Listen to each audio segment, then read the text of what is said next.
May the face of the Lord shine on you.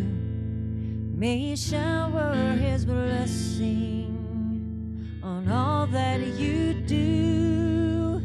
May you never know anguish, sorrow, or strife. Dwell in the house of the Lord all the days of your life.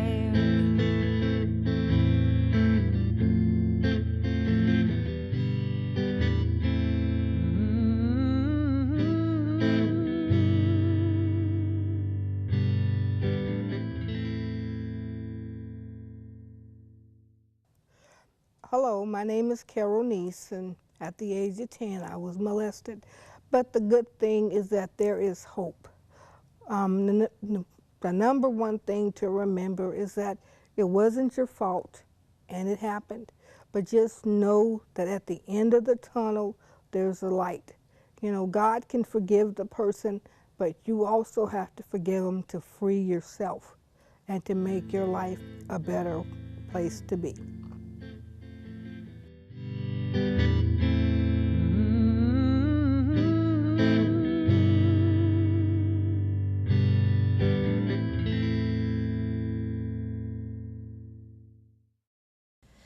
Howdy, I'm Sue Ellen Jackson, and this is Aware Central Texas Effects of Child Abuse and Neglect. Welcome. You just heard from Carol Neese Young.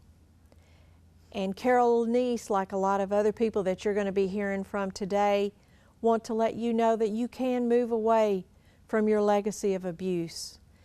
And we want you to stay with us. Put your feet up, go grab a cup of coffee, because it's going to be an interesting show, and hopefully you will take something away from it that you can keep forever. We have with us a very, very special guest, Lisa Peace. If you've been watching the show over the past few months, you may recognize Lisa. Lisa came forward and offered to share her story, and she's been in a lot of our shows talking about some of the things that she suffered as a child growing up. But Lisa's not here today to talk about that. Lisa's here to talk about the good things in her life. Lisa, welcome, and thank you so much for being here. With Carol Neese, did you agree with what she said? Yes, I did. And why do you agree with her belief that you can move away from that legacy of abuse? Well, I believe because if you get help, anybody that gets help can change their lives. Yeah. And I also believe that most sex offenders have been abused themselves. Yeah. And you are a victim and survivor of someone that abused you sexually, and I admire you, Lisa. I admire your bravery and being willing to share your story, and I admire your heart and your desire to reach and encourage other people, to let them know that you don't have to live like a victim all your life. Things happen to people, but you can move away from that. And Lisa, you are living proof of that. There's some pretty amazing things going on with you right now. Do you want to share? Sure would. Thank you, Miss Sue Ellen. Well, I actually start college Monday. I enrolled for law. Yes. I'm starting at Temple College, pre-law. So Yeah. law has always been my interest. I want to get out there and get those sex offenders. Yeah. And I see you doing that. I see you being a good attorney. So that's always been an interest, but I guess with having children, I put that on the back burner. But now that all my boys are in school, I am interested now to start my life back and get it back in gear. I guess, what else am I doing interested? You're also connecting your boys with their dad in a very appropriate way. Yeah, they've got a lot more contact with their dad via phone, trying to get more, hopefully starting at Christmas, we're going to hopefully go back and see family. Very good. Very good. We're hoping to be able to go back at Christmas time, and maybe over next summer, they hopefully will be able to go back and stay with their dad. If things go well over the Christmas vacation, maybe they'll be able to stay with me staying there for the first month with them. And if things go well and they're okay with Dad, then they'll stay their second month of the summer by themselves. And this is huge too, because if you've been watching our show, you will know that Lisa left another state, fled another state to get away from an abusive situation. And it sounds like you have the skills now that you're going to be able to get the boys connected up with their dad in a safe and appropriate way, and that's huge. Yes. That is a huge thing. And he's also taken parenting classes too. Good for him, So. and good for you. This has not been an easy journey, Lisa. You know, you and I have known each other for what, 3.5, 4 years, and there's been 3 steps forward and 2 steps back. But the point is, you are moving forward, and I love and admire you for that, and I appreciate that. Is there anything that you would like to tell our friends here to encourage them to believe that they don't have to live in that abuse? I think that I know for myself that the help's out there, and that's what a lot of people have to know, that the first step is telling somebody. And I know that I mentioned that the last time in one of the segments, that if you tell somebody, your pastor, your teacher, a friend, somebody, even your parent, sometimes your parent's not always, it could be your parent that's doing it. So it's always somebody, a counselor. There's definitely help out there, and when you reach out and try to get that help, their help's there and it will happen. Thank you, Lisa. I appreciate that so much. This is a special show. You're going to be hearing from lots of people that want you to know that you can move away from that legacy of abuse. We're going to hear from Pastor Cole, and he's going to share his story with us.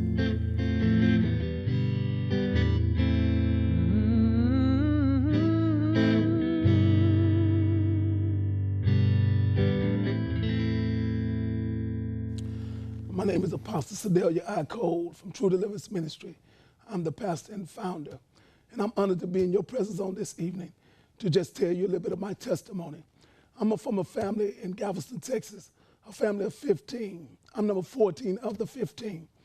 And as I was growing up, you know, we had a kind of a disordered family.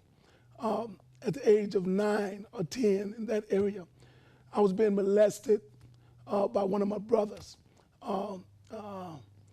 And then what happened is finally about a year of it, I finally decided to tell my mother about it.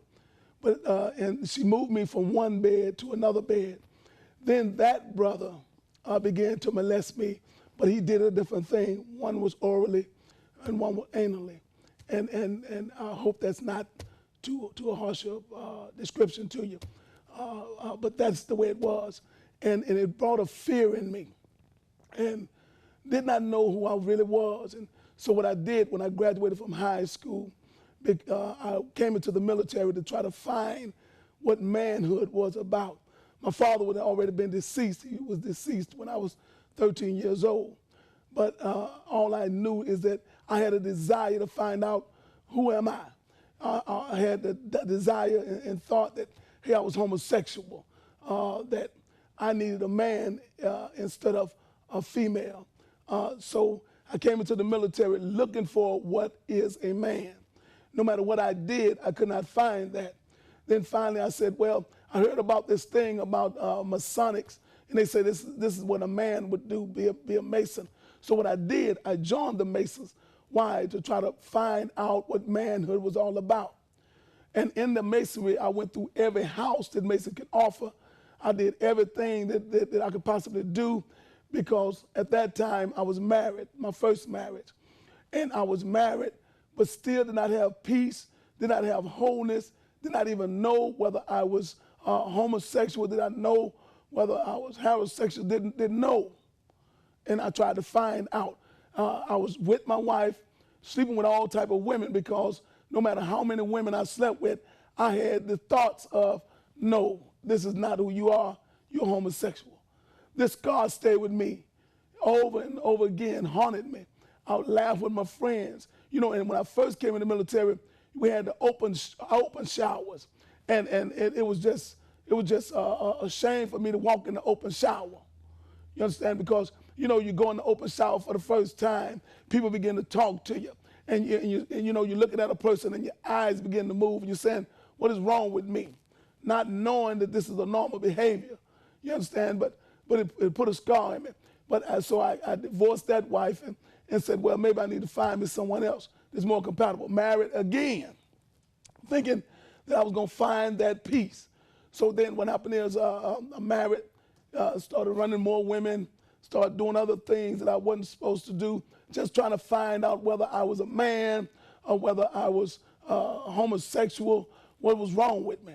So finally, I was going to commit suicide. I was in Germany, I was stationed in Germany, getting ready to commit suicide. I was going to drive off a bridge. And then that's when I heard the voice of God clearly for myself. And I went into the church house. And I'm telling you, this is the fact. When I went into that church house, I still had those thoughts. But after I accepted Jesus as Lord and Savior, only after that, I show you those thoughts dissipated. They left completely. And every time someone comes in, one of my first things I notice about the children, I watch the children closely because I can identify with their hurts, with their pains, with their secrets. I kept that secret so long, wondering who was going to be able to help me. And no one gave me help but God. I assure you of that. God gave me that help. And that's what I want to do. I want to help children. I want to help families that have those same struggles, because there's more people in the church now that have that same problem and still haven't let it out. We need to let it out. We need to have someone that have that same compassion. The word of God says, let those who have ears hear. That means those who can understand what I'm saying, understand the mystery. For there is a mystery about this thing, and you can be free from it. You're not, don't let that incident make you who you're not. Thank you.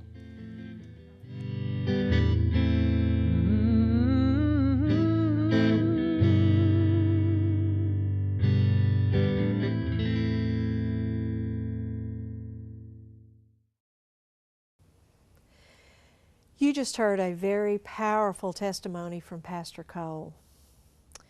I have with me a very special guest. Her name is Sherry Rosenblad. Sherry, thank you for being here.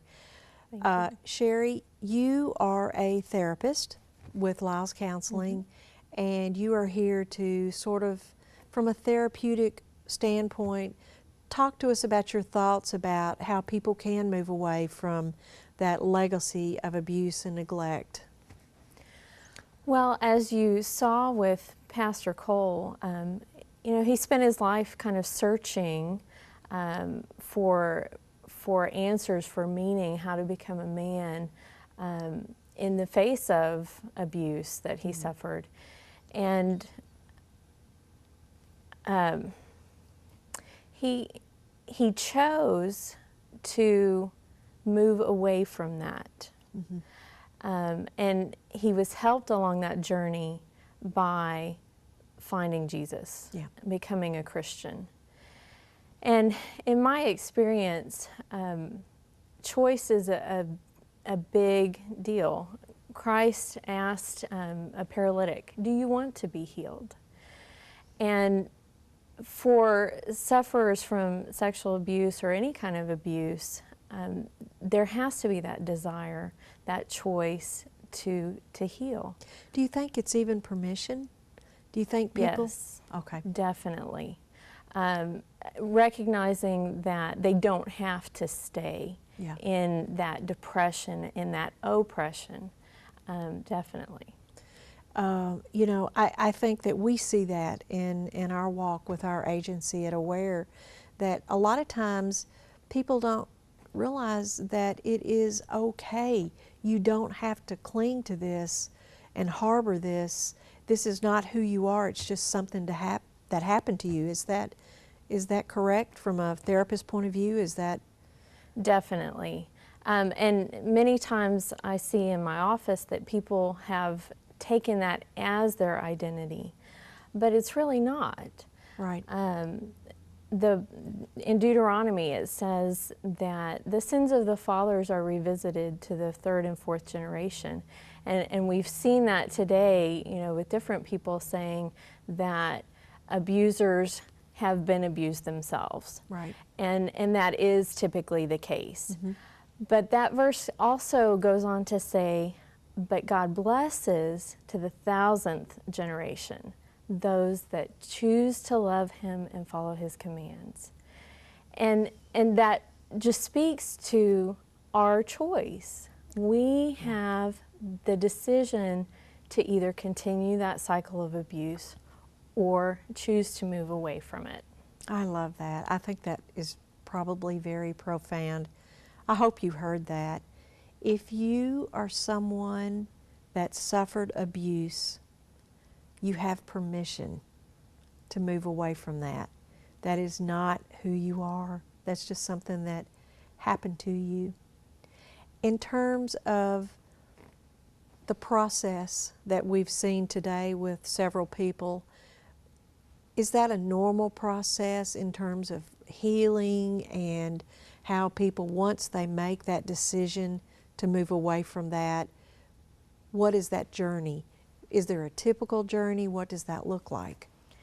It really is, there's a normal process and there's a uniqueness to each person.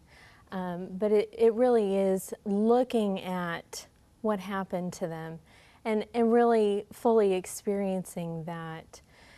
And then from that, you can begin to heal, begin to let it out. There's so much shame and secrecy that just letting it out allows the wound air to heal.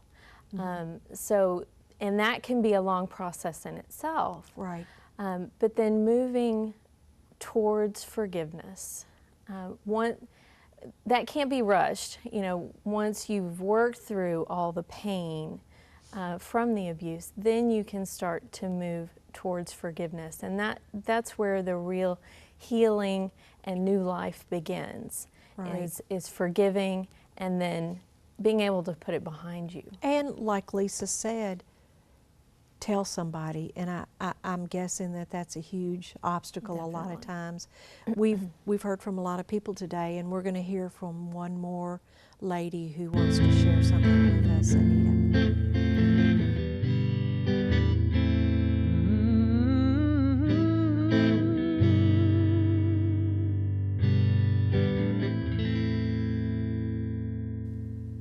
It's no fluke that I'm a school counselor at an alternative campus. The alternative campus that I'm at we service 5 districts, and we have kids that come to us from a variety of situations from those districts.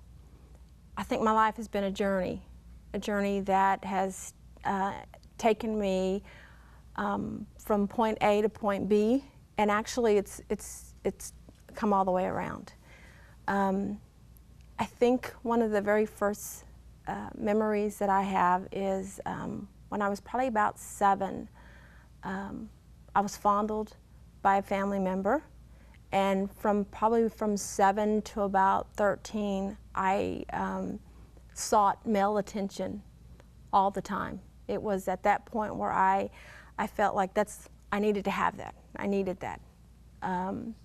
Then I guess about the school during that time for me was very difficult because it wasn't what I wanted to be there, because deep inside me I wanted to do well, but I always had this thing in the back of my head to be a little rebellious, maybe not to go with the flow. I used to sing in a private choir, and I did that for about 4 years for Mary Hardin Baylor. And then I guess when I was about 13, 14, I went to go stay with some family members in another state, and I was forced to perform some sexual acts that, again, took me for the next few years to seek male attention, to constantly want to have that. I learned pretty early on that a flip of the hair, a smile in the right place, opened doors and gave me things I wanted. I got away with things because I knew that that's what was going to work, or was going to give me what I wanted. So I used that. I used that all that time because I really didn't think, and no one had ever told me that there's a possibility that I have something else to offer. I really, really believed that all I had to offer was my face or my body. And now I am a counselor at the alternative campus, and I'm reaching these children just like me, who grew up just like me, similar situations, through my bachelor's and my master's degree. And if I can do this, if I can live this way and done what I've done and accomplished, then anybody can. The desire, and God will see them through this.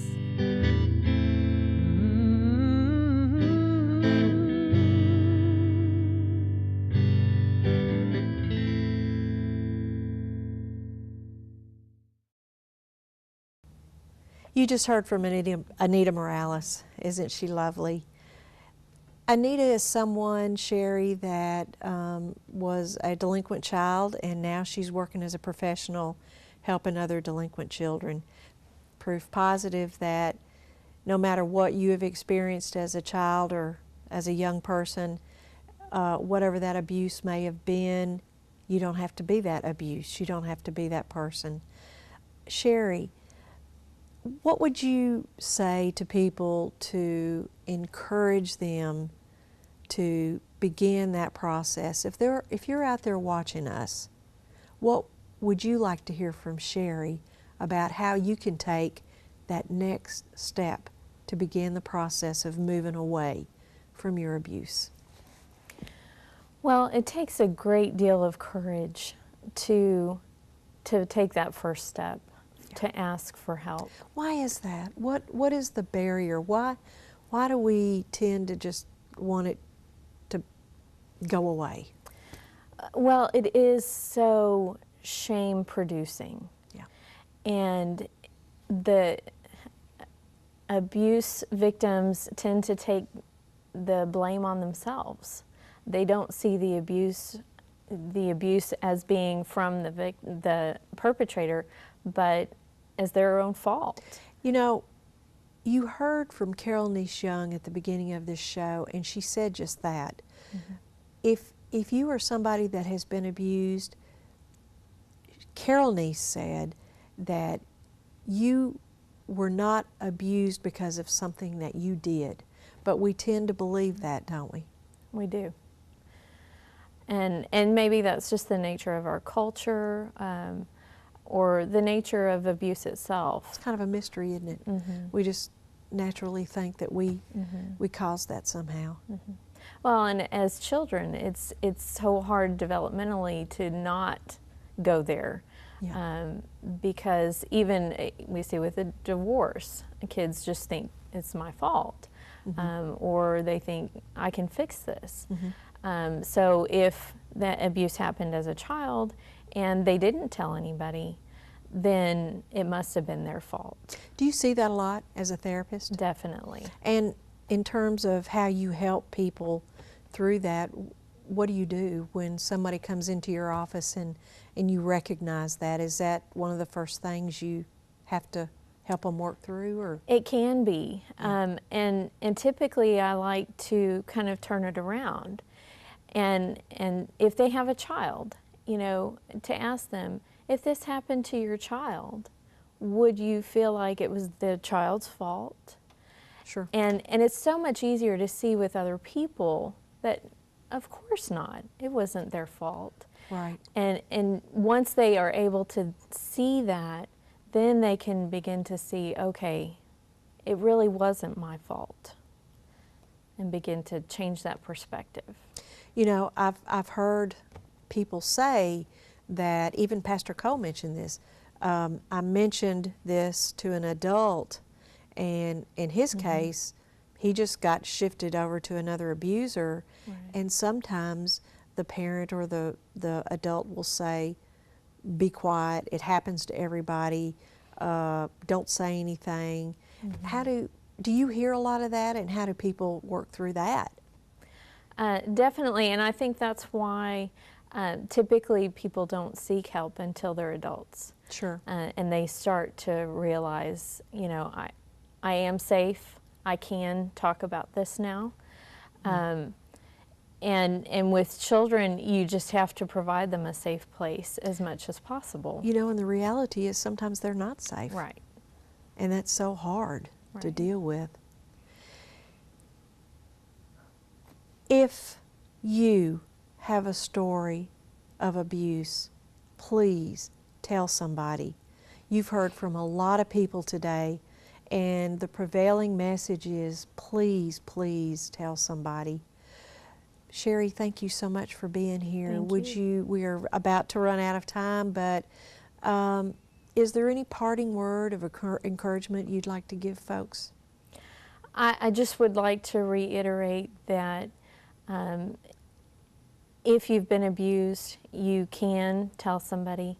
There is hope, and there's healing if you look for it, and you have the choice to move forward. Thank you so much. You can move away from your legacy of abuse. May the face of the Lord shine on you. May He shower His blessing on all that you do. May you never know anguish, sorrow, or strife. Dwell in the house of the Lord.